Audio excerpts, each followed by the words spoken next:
listen to it. Not if yeah, another audio channel won't work. It would have to be No. text. Yeah, it would have to be a text channel.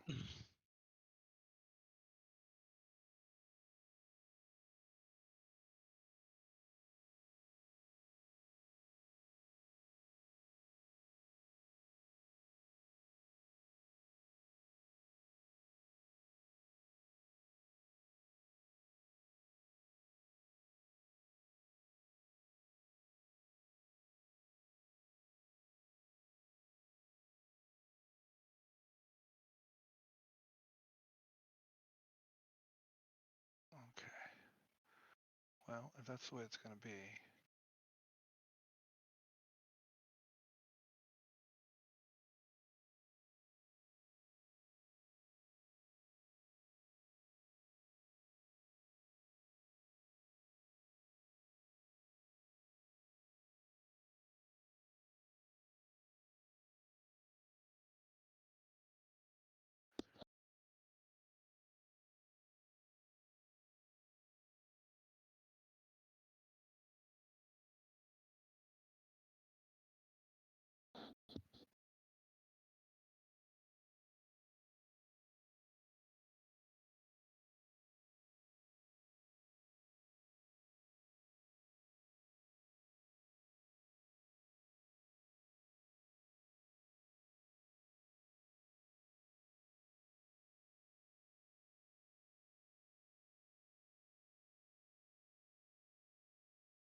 then when you say say your piece, we'll turn it over to Ian.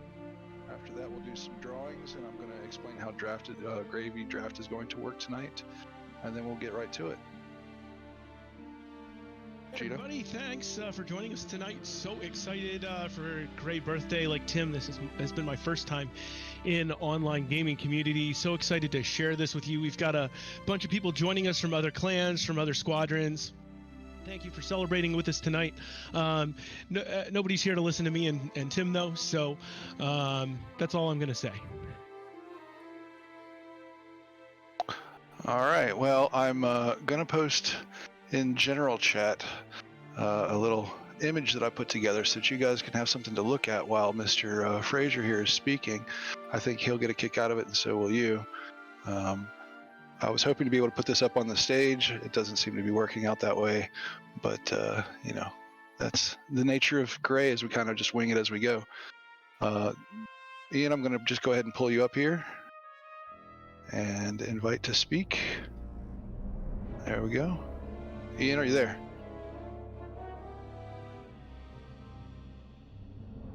Testing, 1, 2. Hey, there you are. Awesome. For some reason, the prompt asking me to speak is still on the screen, but great, as long as it's working.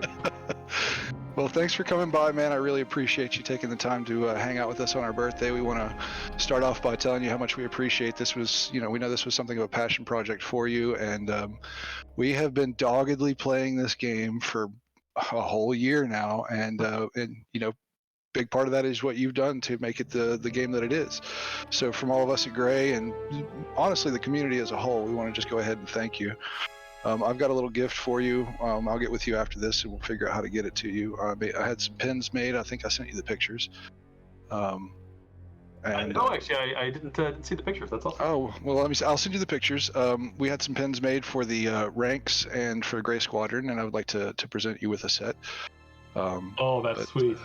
Yeah, so the floor is yours. You can say whatever you like, and when you're ready to open up to questions, I don't know if you've used stages or not, but you can, down at the bottom it says show requests, and it'll show you people who are asking. I'm going to leave it to you to just sort of pick whoever you feel like answering. All right, cool. No, actually, I haven't used stages. I use Discord for a couple of my gaming buddies and for Dungeons and Dragons, and that's about it. So we'll learn as we go here. But right. Yeah, first of all, thank you. I really appreciate it, and happy birthday to all of you. I've enjoyed watching Gray participate in a lot of the tourney games over the last year. I've caught not all, but most of the big tournaments over the last year. So it's been fun to watch y'all out there blasting your way through space. And it's cool to see y'all here now, and they have 50 people showing up. That's pretty awesome. Yeah, we got a good group of people, and we've got people from other servers as well. Some of the leaders of the community here, they all decided to show up, and they wanted to hear, what you had to say. So let me first of all. All right. So so you said you would be down for some Q&A. Yeah, happy to. So why don't we go ahead and open this up? So if you've got a question for Mr. Fraser, by all means, put your hand up. The catch here is, let's not inundate him with questions about balances or future of this game, because we know at this point the development is done. They're not doing anything more with this particular game. Now, beyond that, I don't know. Ask your questions. So who's anybody got a question? Anybody got a hand up? You have to do the little thing where you have to request to speak. There's Scribbler. Scrib somehow got up in here. I didn't know I got dragged up here. I was still trying to figure out how stages was working. Okay. I think something that a lot of us want to know is just really, how do you guys feel looking at what Squadrons has become? Kind of like this weird, it's Star Wars, but it's also, it's kind of become, using these mechanics to make an entirely different game from what I think anyone could have possibly seen coming. I just want to know how you guys feel about that. Well, that's a great question. There's kind of two layers to it, right? There's the clearly intended by the designer, aspect of it in terms of the way we were mixing some genres, and that part is basically what we wanted it to be. So that's awesome. We look at the game. The earliest version of the game that was in my head that we made a prototype of early was Heroes of the Storm from Blizzard mixed with X-Wing versus TIE Fighter. That was the earliest possible version of it, and it was a lot more MOBA-y in that first incarnation, which had both pros and cons to it. But even though the sort of DNA changed over time and our specific picturing of the vision of the game and the way the different elements would play together evolved over 3 years of working on it from that initial PowerPoint, it always was that mixture of different elements. And so I was really happy with the final product having that kind of unique flavor to it, and seeing the way people reacted to it, and still do, has been a lot of fun. The other part is sort of how that's evolved in the wild, since folks like y'all have been playing it. And that has been crazy, like seeing the meta change over time. In times when we made a change, then I watched the meta change. Times where we didn't make any change, people are just discovering wacky stuff. In some cases, as you always have with online games, things we absolutely did not intend as developers. In some cases, we see that and we go, "Oh, that's awesome! I'm so glad that exists, even though we didn't intend it." In other cases, you look at that and you go, oh God, why is that happening?" It varies. But it's always been an adventure watching the game. Even though this was never a full live service game where we're going to do the constant updates, despite that, getting to see it kind of live in new ways in the community has been a lot of fun, at least for me.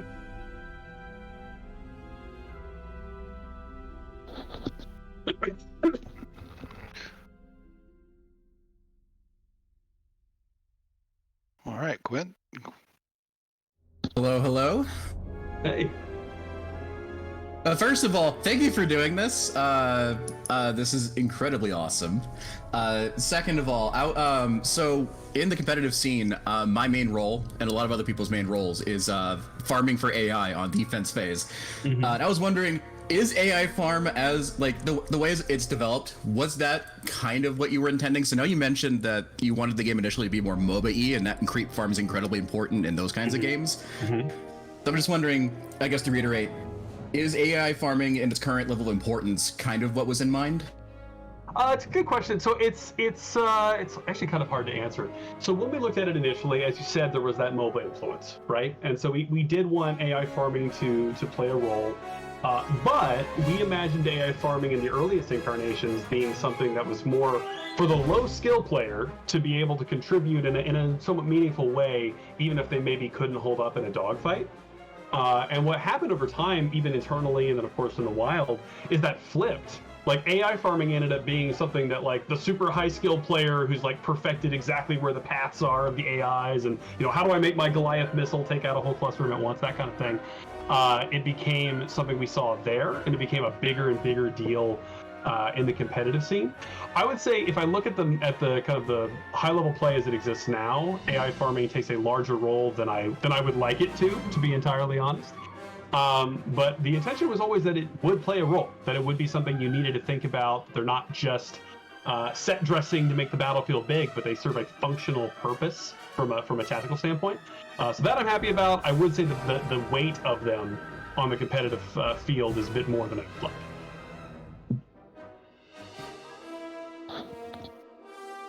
Well, since that's my job, I'm glad they weigh that much. I'm pretty happy with the way it worked out. Fair enough. Okay, who we got next? Goat Humper. Oh boy, you'll come to regret this. Again, as I'm sure everyone here is incredibly grateful for the effort you guys have put into this. This is really a dream come true for most of us. I know from my own experience, I've been waiting close to a quarter century for a game to come by to continue the fantasies that the old X-Wing games allowed me to live way back when. Yeah. This game has more than delivered on that. The question I have is, in the middle of development, and I'm sure this was asked, but I've never seen an answer to it. Was there any hope by the development team that this game would be picked up as more than a limited lifetime game, which it ended up being? By the development team, was there any hope that it would ever become that? And are you able to describe the process through which it might have eventually found a dead end? Or so do you mean being bigger, or being more of a live service recurring sort of thing? Exactly, more like a live service sort of thing. How did that hope fizzle? and what happened that made that fizzle? If it's at all possible to. Yeah, I didn't want to look at it as fizzling. It's actually kind of more the opposite. We looked at as the baseline of the game was like, we're going to make this, it's going to be in a box, and that's the end. And a lot of it, there was a lot of different reasons for that. Some of it was that, as you kind of got out there, this game, if it's not super obvious, was a passion project. This is not a game that emerged from somebody with a spreadsheet going, look, this makes sense. Look how much money we're going to make with that. This falls in this fiscal quarter, blah, blah, blah. This was a handful of us who just by fate and happenstance had a little bit of time free between projects and just really wanted to do this. And it was cool enough and got enough people on board. A lot of, it's funny, people, usually think of EA, it's, the evil empire. It is a big company, and so it got downsides like every other big company, but a lot of the folks running it are older gamers. So, surprise, surprise, a lot of people who have fond memories of X-Wing and TIE Fighter just like I do. So getting the company on board to do this game was not as hard as you might think, because there's just so much excitement and love and passion for doing something like this. But we always knew it was going to be pretty niche. A game like this, Starfighter-based sim, I wanted to stay very much to the spiritual roots of specifically the X-Wing and TIE Fighter series, in that sense that it's not a toy that you're controlling on screen, right? You are the pilot. You're going to be in that seat. You're going to really control that X-Wing or the TIE Fighter, what have you. But I always knew that the downside of that was that the reach just wasn't as much. It's Star Wars. It's a big brand. A lot of people are going to check it out just at Star Wars. But it's just going to be fundamentally harder to play than a first-person shooter or maybe a top-down strategy model like what normal MOBAs use.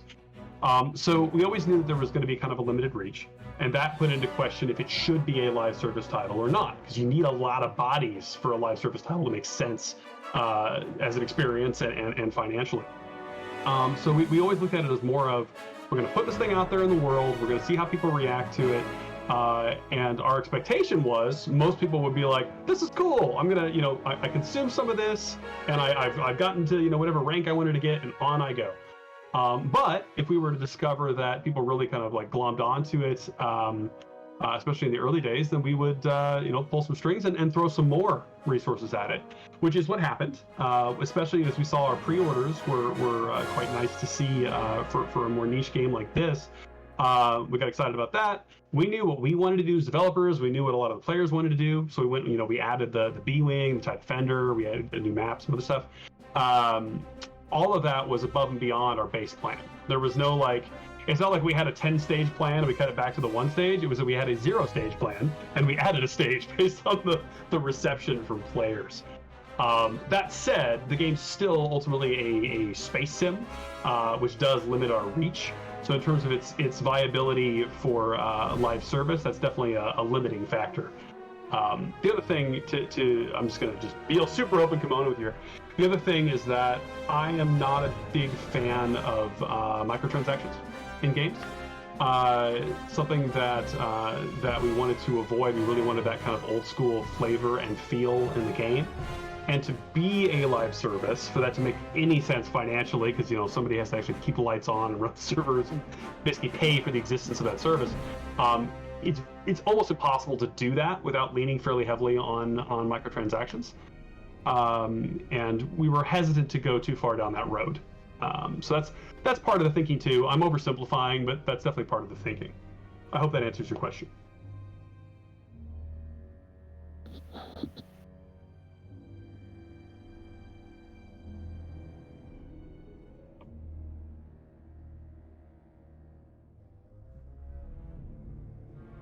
Still there, Hammer?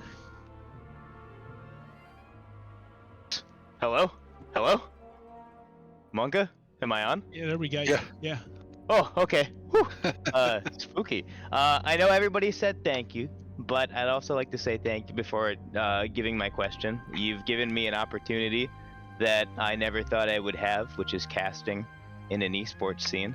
Doing stuff like Cal Cup, Twin Suns, and Op Base has been a complete pleasure, and it wouldn't have been possible without the game that you made. So that's crazy to me. But awesome. To lean into the question that I was going to ask is, did you or the development team, anticipate this game to have such a strong competitive scene that it's had, and to go on and have stuff like Cal Cup, stuff like Twin Suns with a $20,000 prize pool, stuff like OpBase with DreamHack sponsoring it. Expect it? No. Hope for it? Yes. We had a group that we had working with us on the game for the last 6 to 9 months. I have to double check my calendar. That were hardcore gamers that were interested in this kind of game that we had playing the game regularly. And they had formed into teams, and sometimes we would mix up the teams, and they were just playing competitively for long stretches on a regular basis, giving us feedback around the balance and tuning and various other things to the game. And based on what we saw with those groups, we were hoping for it to catch on competitively, but we saw a risk there, which is that, again, if we go back to that earlier comment on how we designed the game, there's MOBA DNA in there, there's hero shooter like Overwatch style DNA in there, and of course the classic X-Wing TIE Fighter DNA. There was always a risk, and we saw it in our testing, that it's just too much for a lot of players to juggle competitively, because it's not like you look at League of Legends or really any MOBA. The fundamental gameplay is quite simple. Nice top-down camera, and everything's clickable and presented, and it's all in this kind of, up is north, clean-cut fashion. Only a handful of buttons you need to use. Like, just the fundamentals of being able to play it are fairly straightforward. And where all the complexity comes from is at that strategic layer and the very human layer of the game. We have a lot of that complexity of the strategic layer, but also you have to fly a spaceship in three-dimensional space.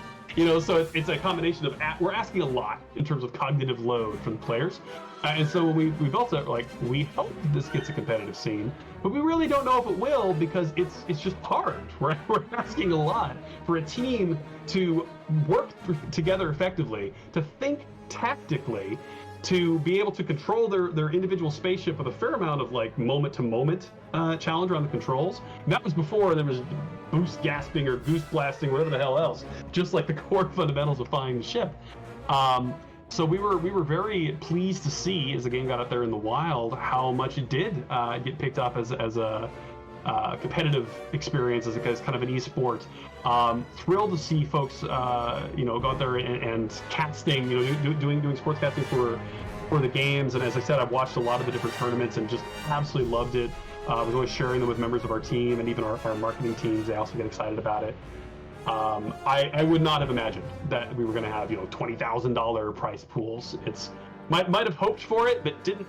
I'm enough of a pessimist. I was like, nah, it's not going to happen. But was pleasantly surprised to see that become a reality.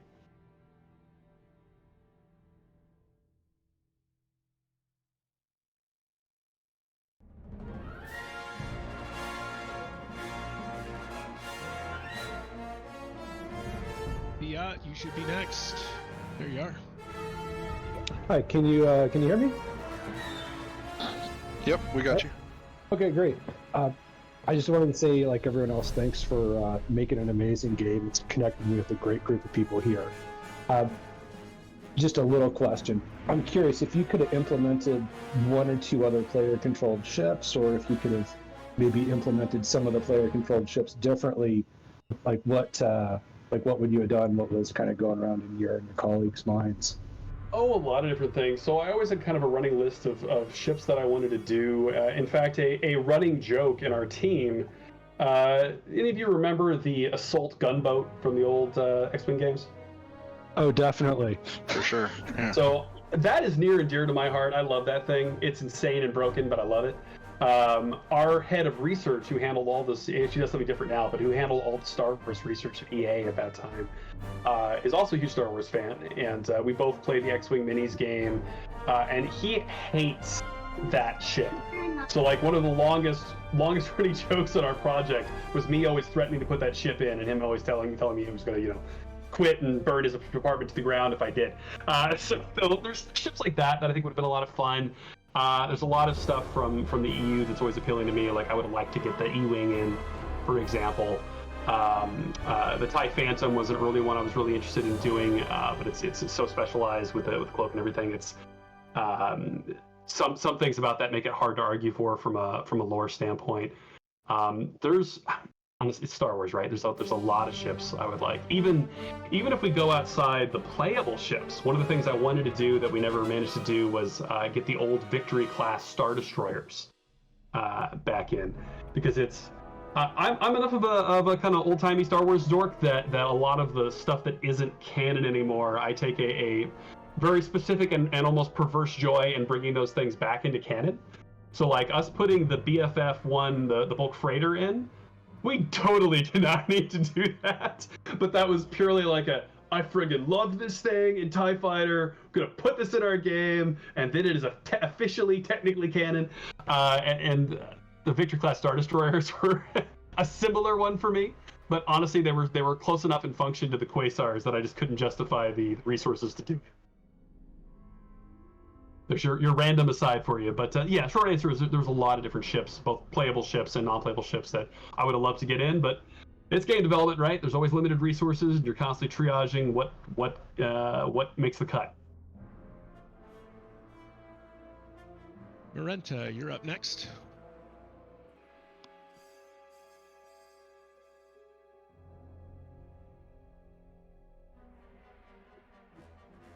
Marenta? Bueller? All right, I'm going to pull Julius up.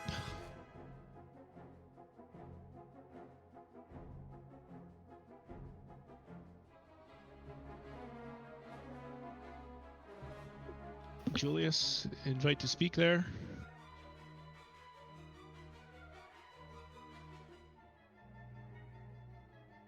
All right, Arios, ask your question, and then we'll come back to those.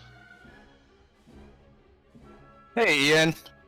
So I got a pretty personal question. So what were your guys like? What was your ideas behind the Plasburst weapon? And in addition to that, like what was your decision-making process behind the nerf on Plasburst? So the weapon itself, like a lot of things in the game or in games in general, it evolved a lot from its initial inspiration. If I remember correctly, that gun, when we first put it in, was actually effectively a space shotgun. It was something that was, and I don't just mean that from a conceptual standpoint, but I mean even in the fiction. Like in Star Wars, I don't think we've ever seen them on ships, but on the ground, there's these, I believe they were called scatter guns, that are effectively a space shotgun. And we had imagined that as being what it was. So it was a weapon that was super high risk, high reward. You had to really get in close, and you had to be able to maintain your target. But if you could do stupid amounts of damage. I believe that was the initial incarnation of that. And some of that does persist in the Plasburst. We wanted a weapon that would reward skill and would require would require that skill to really be effective, but would pay off, right? And ultimately have that trade-off. And then the change we made to it later to expose you to more damage while you were using it was in part coming from telemetry, right? We're always looking at what people are using and making sure, like, hey, everyone at a certain skill tier, 80% of them are using this weapon. Okay, well, that's a problem. It's a very flat game if you don't really have any choices to make. So part of it comes from that. If I remember correctly, bear in mind it's been over a year now, but if I remember correctly at that time, we saw the usage of that was high enough that it was kind of worrying. The other factor was that we saw the specific usage of it being in jousts. People were overwhelmingly using it in jousts, especially you'd have a more mid or high skill player against a low skill player. They fly right at each other, and the one with the Plasburst blasts the other one out of the sky, and it's like, it feels broken. You don't know why you've died. You don't know how you've died.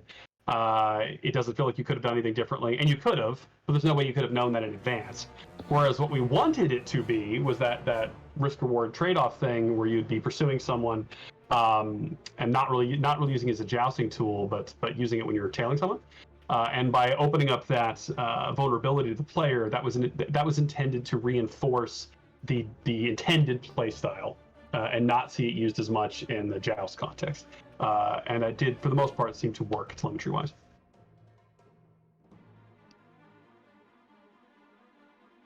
Thanks for answering that. No problem. Yeah, bear in mind, it's been a while, and B, I did not personally do the tuning on most of the weapon changes, so you're getting my best recollection. That'll work. All right, let's get Julius and then Trev. It's a pity I can't put my camera on here. I got my helmets and my X-Wing boxes on tap. Anyway, hello. Hey, I'm glad you guys can hear me. Let's see. So you drew in a lot of different types of players, between strategy tactics players, shooters, even some folks who came to it from like driving, like with the drifting and like vehicle control. Let's say there was a Squadrons 2. And you said, like you said earlier, you started at 0 stage and sort of went to 1 as you added like the map and the extra ships. What's something you would like to see if they told you out the gate, we're starting you on stage 2, what would you like to see for a sequel from a creative decision? Oh, that's a good question. So you mean, when you say stage 2, do you mean just like going above and beyond, or do you mean specifically in the world of live service? Oh shoot. Sorry, Julius. Hold on. Bring you back up, Julius. Sorry about that.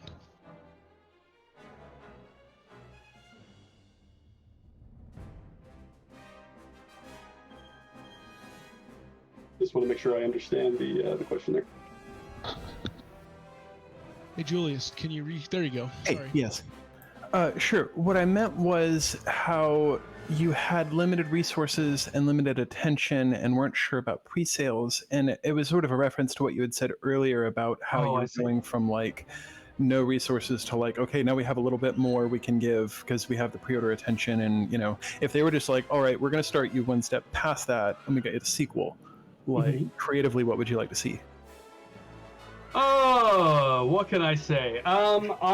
In general, I think it's fun to explore other time periods. I'm a big fan of the original trilogy, so that's very much where I wanted to start, or immediately adjacent, I guess I should say, to the original trilogy. I think there's a lot of awesome stuff to explore in the time periods. There was a time when I was even considering for this game going into the sequel era.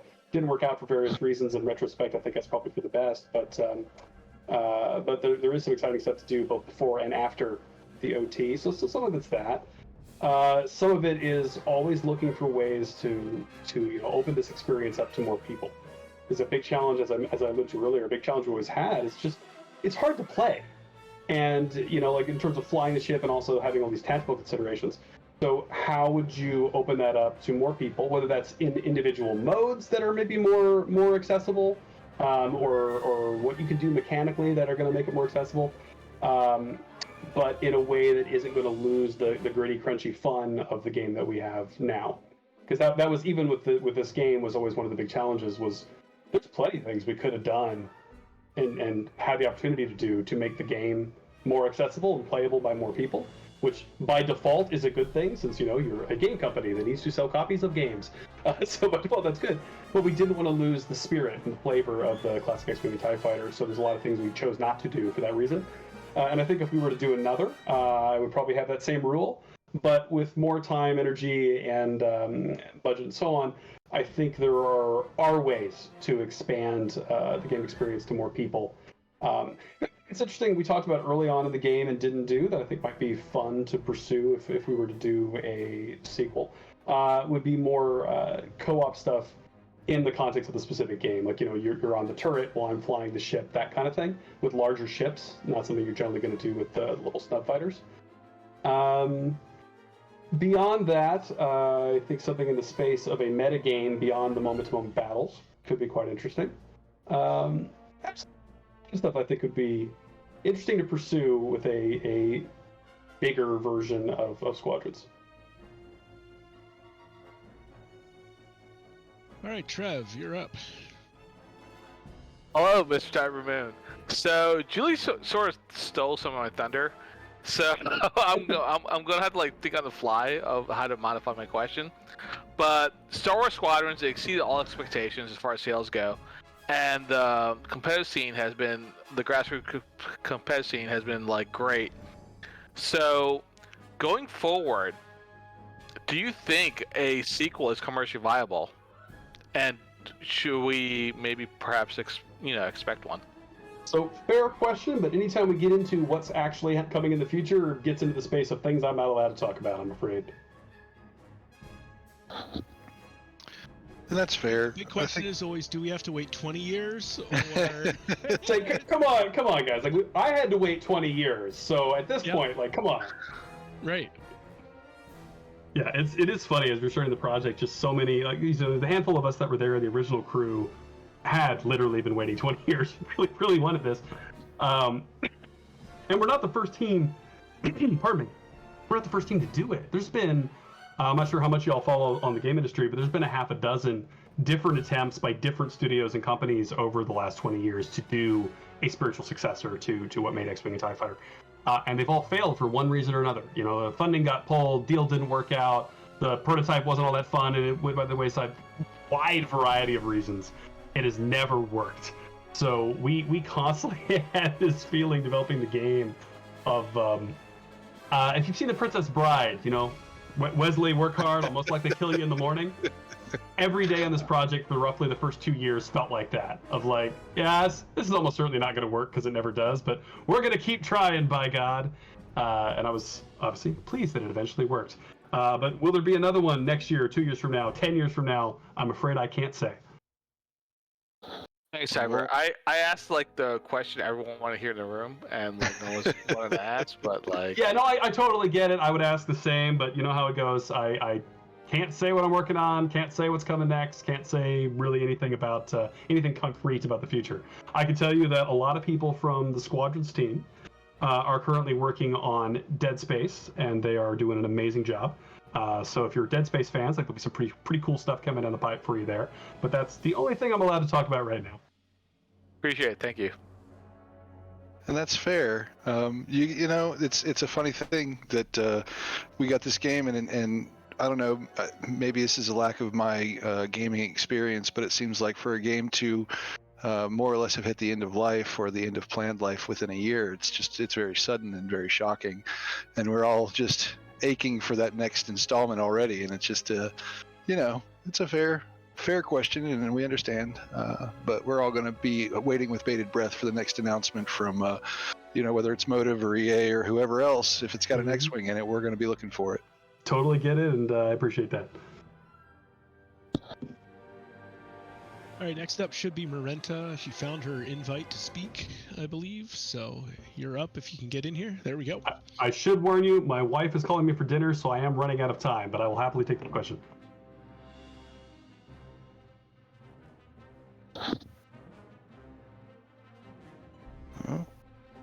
Oh my goodness, am I finally transmitting? There we go. We got you. Yes. All right, fantastic. Thank you for making the game. It's wonderful. I was more of a Jedi Knight, Dark Forces fan than I was an X-Wing TIE Fighter fan. Also so forgive me. But I know that there are other games that have API hooks for player data in the Frostbite engine, or that use the Frostbite engine.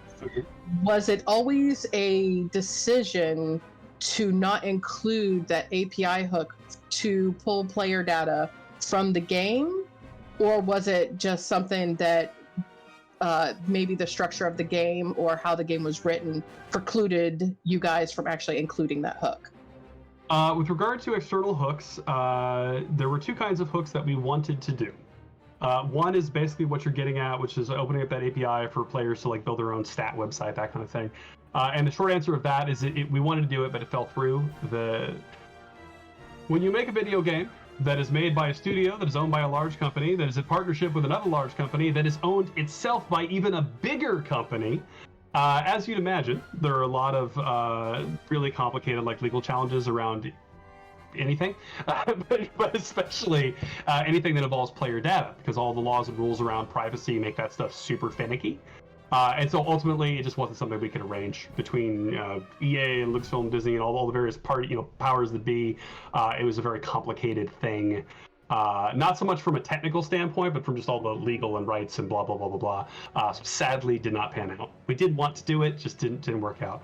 And the other thing we had hoped to do, we never had time in the budget for, which was opening up hooks for simulators, physical simulators, that have like, the seat that spins you around, all that kind of crazy stuff.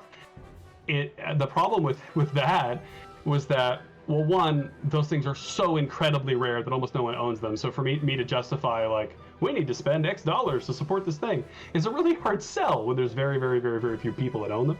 even trying to sell HOTUS support was, a hard sell, but I did it anyway. But with the motion seats, we had one guy in the team who bought one.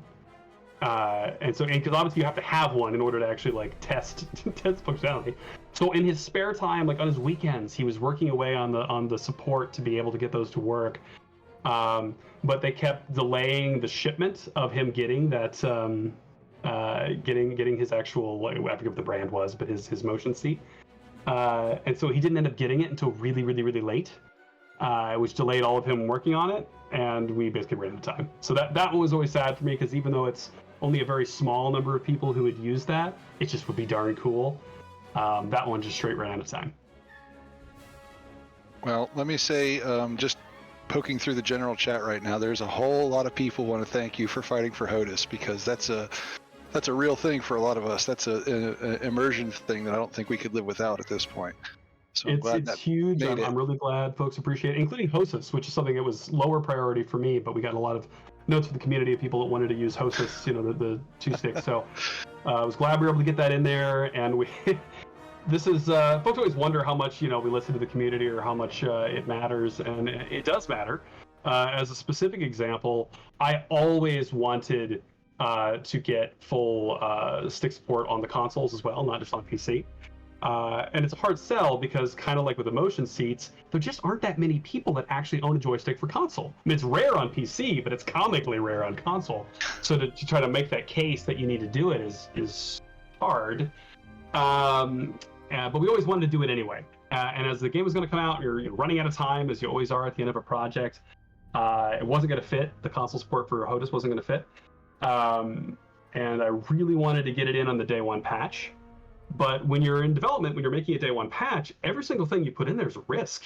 Everything you put in there is taking time for something else. You run the risk you're going to cause new bugs, you're going to break something, it's going to fail certs, and Microsoft or Sony's not going to let it ship. Like, all sorts of horrible things can happen. So you got to be really sure you want to put those things in there. And that was a case where a lot of folks in the community on Reddit and otherwise were clamoring for that console HOTUS support, and just having that kind of outcry from the community. Not people being dicks and sending death threats, but that positive act for something helped. It helped my case. It helped us to justify putting that in. And that's just one little example, but there's been a lot of stuff like that where the community response has helped us to put these awesome things in the game. Well, that's awesome. I don't know if you know this or not, but there's been a lot of creativity when it comes to control. We have a guy who plays with one hand on the stick and one on a controller. One guy who plays with a keyboard and a controller. There's all kinds of crazy arrangements, and I'm really glad that the game supports as much as it does. And it's good to hear that you had to fight for it and you got it. That's very cool. Yeah, I'm glad that so many folks have enjoyed the HOTUS and HOTUS support. And we actually did have to do a little bit extra work to get the various kind of weirder combinations of controls to work. So I'm glad to hear there are people that are actually using them. They are. Because they were a massive pain in the butt, and we were building during COVID. So we only had so many. Suddenly you couldn't get joysticks anymore, as I'm sure many of you know. So the handful of us that have them, I had to go out maybe a dozen times driving my personal HOTUS around town to lend to a programmer, because we were all working from home because the office was closed for COVID. So yeah, I'm in my car with a bunch of rudder pedals and joysticks in the back, driving around Montreal, delivering to different folks and vice versa. It was something else. That's great. So you got time for one or two more? I think I can do one more. I'm going to get yelled at if I wait much longer, but all right. But I will tell you what, I'll answer one now, and after dinner later this evening, I see there's some questions in the Discord itself. I'll try to hop on and just reply some text answers. That'd be awesome. Stuff that I missed. Yeah, that'd be great. All right, Sika was next in line. Here comes your invite, Sika. Oh, sweet. Hey, I just have a quick question. What do you think is the most interesting unintended mechanic you've seen in Squadrons? Most interesting unintended mechanic. God, there's so many individual technical terms of this is dead drifting and that's multi drifting and so on. That whole kind of family of Well, we can describe this favorably as awesome piloting, or less charitably as drift abuse. That whole family of interesting ways to use the boost and drift mechanics has been really interesting. Some of those things you see it as a designer, you're like, oh, that. And certainly, we saw some behaviors that are not intended, and that I would say were not what we wanted. Other things weren't intended, but were darn cool. I love, especially some of the tournaments, being able to watch people like within the team. I was a relatively skilled player near the time that we shipped, but obviously I got nothing on folks like y'all that are out playing hours and hours and hours and hours in the community. So seeing some of the best from Gray and other squadrons playing in the tournaments, I saw just maneuverability that was insane. That was even our super amazing players in QA, amazing relative to the dev team, got nothing on what folks in the wild have been able to do with it. So I think not any one specific thing, but the general wild and crazy use of boost and drift has been most surprising and interesting. If you don't mind, a quick follow-up question. Would you maybe include some of these mechanics like intentionally? Because I think there are some unintended mechanics that have kind of increased the skill ceiling, almost like Super Mario or Super Smash Bros. Or something, where they had like the wave dashing or whatever. Yeah, I think so. Short answer is things like around the behavior of boost and drift. A lot of that I would keep, modify, or expand, because I like the spirit of a lot of that. Obviously, some things are not intended, but in general, I think I would try to keep a lot of that. Some of the other specifics, like with power management, if you click, left, right, up, down, and hotkey your all power to shields, and you rapidly tap through those buttons, that I don't like. Those kinds of behaviors are, in my mind, purely exploits. I get people are going to do what they got to do to win, but those are things that if I could go back and like screw with the game more now, I would remove that, because I think that it technically increases the skill ceiling, but in a way that isn't particularly fun. It's a purely kind of like muscle level movement that isn't you don't think about. So that kind of stuff, no, I wouldn't want to keep that into a future product. But the more advanced uses of drift, the way people are able to like crazy do flying backwards, turning around, spinning while going around something, that stuff's awesome. I like that. I think that I see some notes in the chat. The shield skipping, I believe is I need to look at it again, but I believe shield skipping is the term for what I was getting at. Yeah. Okay. Thank you for answering my question. Fundamental multi-drift I'm all about, but not the broken variety. Anyway, I do have to go. Thank you very much, folks. Once again, happy birthday for Gray Squadron. It has been a pleasure to watch many of you play over time. I think I've actually played against and probably been destroyed by some of the names I see on this list. It's great to talk to you all. Thank you very much for your support of the game over the last year, for playing, for loving it. For those of you who've been either playing on screen or casting, thank you for sharing and kind of like expanding that community in that way, and for being such a positive community. As a couple other folks said earlier, I'm more of a single player gamer historically, and part of what always turns me off from a lot of competitive multiplayer is just people are dicks. You get a lot of toxicity out in the community, and not to say that doesn't ever happen in Squadrons, sadly it does, but I see a lot less of it. See a lot of positivity and frankly maturity in the Squadrons community, and I love that. So thank you all. And again, I will hop on later and try to respond to some stuff on text, but I do need to go eat. Awesome. Hey, well, listen, Ian, it's been a real pleasure, man. I really appreciate you coming by. We will keep our questions. We will ping you and keep those in general so that you can see them. And, whenever you can get around to it. And of course, you're always welcome to come fly with us. We would look forward to it. Awesome. Thank you very much. You all have a good evening. All right, bud. Take care. Thank you. All right, Tim, you have some live drawings to do, correct? I do indeed, and that was... And then on to some gravy. That's right. That was awesome. I hope you guys enjoyed that. I'm glad so many of you showed up for it. I think he answered a lot of great questions, and aside from a few technical difficulties, I feel like this has gone rather well. So, let's see here. The next... I gotta pull up a different thing here real quick. Bear with me right now. I've got one screen and I have to pull up multiple things here. All right, so our next drawing is coming up right now. It's for a prize donated by Mr. Siren, the original guide author. And what I'm going to do is use a random number generator, and I'm going to bounce that against our roster.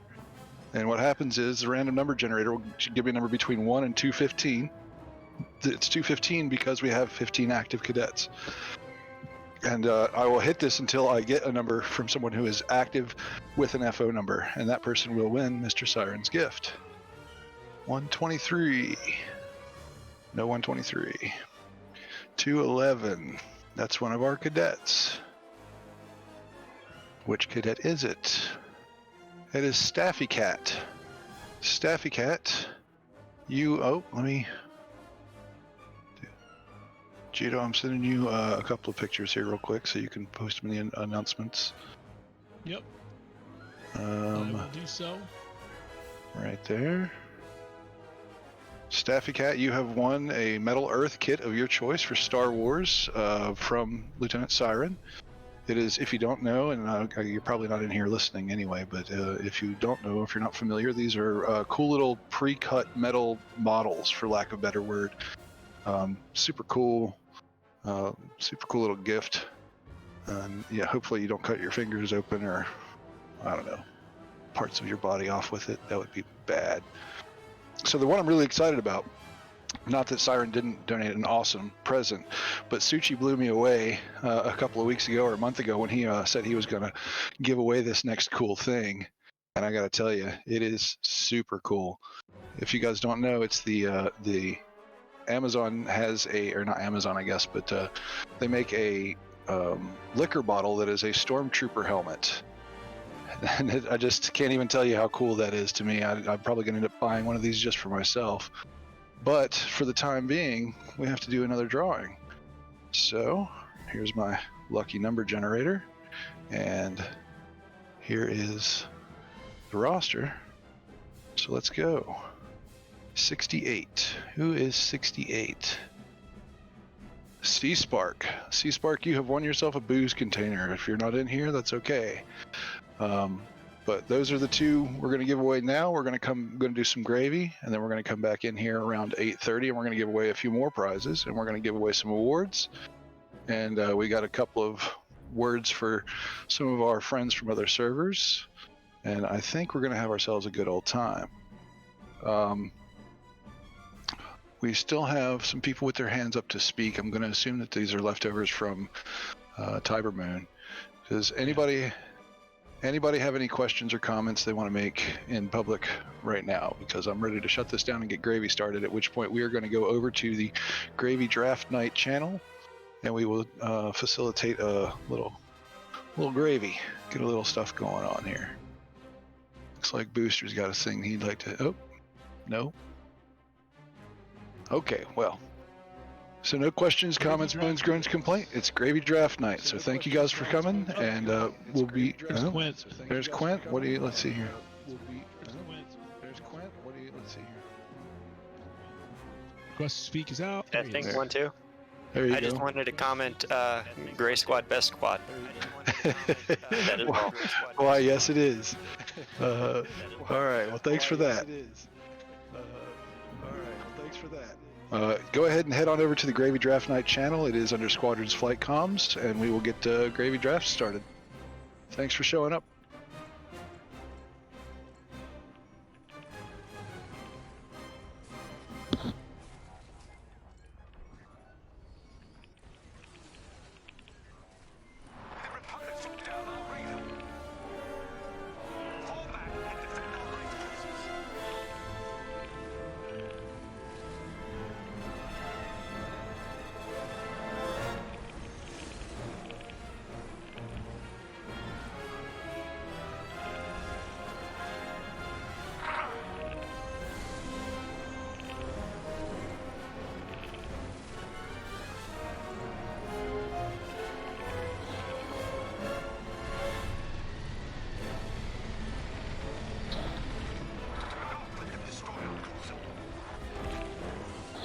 You guys all know I'm going to literally hang out here until everybody leaves, right?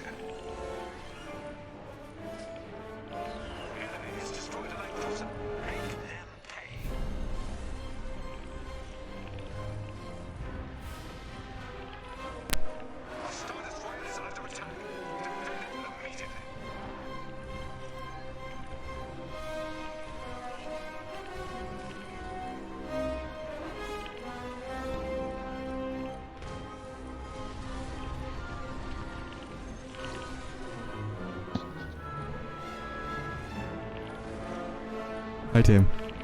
Hey, Di. What's up, buddy? I can't believe I missed like 90% of that. Oh no! I was like listening in one ear, listening in the other. I was like, oh no. But you were streaming it, right? I was streaming it, so we have the VOD, but... Okay, cool. When Arios asked his question, I said, oh my god, Arios, on my conference call. Well, you know what? It was really cool of Ian to come in and do that for us. That was awesome. Super cool, man. I was really glad that we could make that work. And, for sure. I don't know what the hell was going on with the permissions so that officers couldn't request. I don't know what that was about. I looked in the permissions. It doesn't see. It's everyone. It's literally everyone. It should have been everyone, right? Yeah. I can pop up here whenever I want. Like, for example, I'm gonna like pop Arios did. Yeah. Yeah. And I'm popping right back. Right. But, hey, do you think I was being too forward asking about a sequel? Like, no one else was asking about that. I figured I'd just go clicking else and ask about that. I was like, so I try to phrase it as, what do you think the commercial prospects of a sequel? Yeah, no, I caught that. And I mean, look, the truth of it is he probably had to have expected it coming in. And he handled it well. He didn't, take offense to it as far as I can tell.